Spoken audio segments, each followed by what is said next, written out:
For decades, people have been told something simple. Think positive. Focus on what you want. Repeat affirmations. Visualize success. Change your thought, and your life will change. Now, while there is some truth in this idea, millions of people have discovered something frustrating. Positive thinking often doesn't work, at least not the way they were promised. People repeat affirmations for months, sometimes years, and yet they still feel anxious, still feel stuck, still feel unworthy, still react the same way, still live the same patterns. Why? Because thoughts alone rarely creates transformation. Let us imagine a person standing in front of a mirror saying, I am confident, I am powerful, I am successful, but internally their body is feeling fear, doubt, insecurity, stress. Now, which signal becomes stronger? The words or the emotion? Almost always the emotion, because the body responds more strongly to what it feels than to what it hears. Now think about your own life.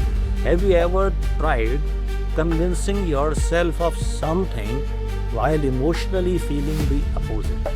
It creates conflict. The mind says one thing, the body says another, and the body usually wins. Why? Because the body has memory, emotional memory, years of experiences, years of conditioning, years of rehearsed reactions. Now imagine someone who has spent 20 years feeling unworthy, 20 years feeling rejected, 20 years feeling stressed. Do we really expect a few positive statements to erase decades of emotional conditioning? Probably not. Because transformation is not merely intellectual, it is emotional. Now here is the deeper problem. Most people think they are changing when they are only changing language. They learn new words, new concepts, new affirmations, but the emotional state remains identical, and the body continues living the old identity. Now, imagine planting a new seed in the ground. The seed may be perfect, but if the soil remains unhealthy, growth becomes difficult.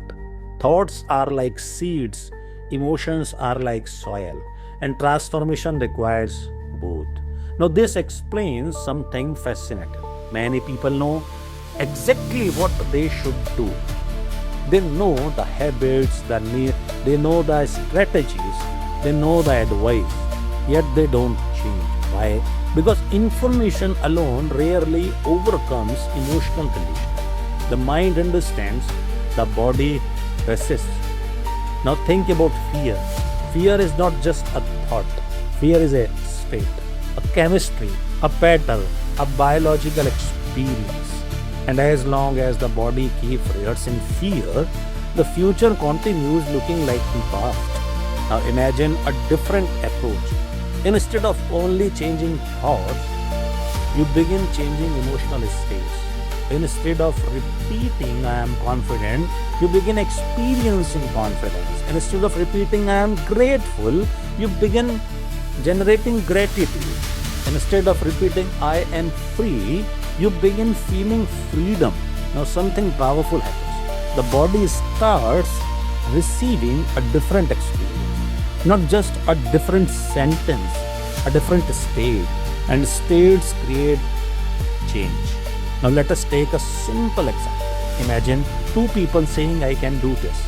The first person says it with fear, the second says it with certainty. Same words, different emotion, different energy, different biology, different outcomes.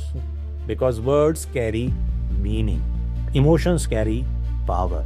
Now this is why positive thinking often disappoints people. Not because thoughts are unimportant. Thoughts matter, ideas matter, beliefs matter. But thoughts become influential when emotion supports them. when the heart supports them, when the body supports them, when the nervous system supports them. Now the message becomes coherent. Now the signal becomes strong. Now the future begins feeling familiar before it arrives.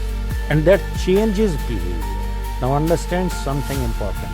The goal is not to think positively all the times. The goal is not to deny reality. The goal is not to suppress difficult emotions. The goal is alignment. Alignment between thought and feeling, between intention and emotion, between the future you want and the state you repeatedly live in, because the body learns through repetition. The nervous system learns through repetition. Identity forms through repetition. And eventually, what you repeatedly feel becomes who you become. Now, perhaps the problem was never positive thinking. Perhaps the problem was expecting thoughts to do a job that emotions were meant to do. Because thoughts point the way, but emotional provides the energy. Thoughts create direction, but emotions create movement. And transformation requires both. Not a positive mind alone, but coherent mind, a coherent heart, and a body that finally believes what the mind is trying to create. Because when thought and emotion becomes aligned, change no longer feels forced. It begins feeling natural. And that is where real transformation starts.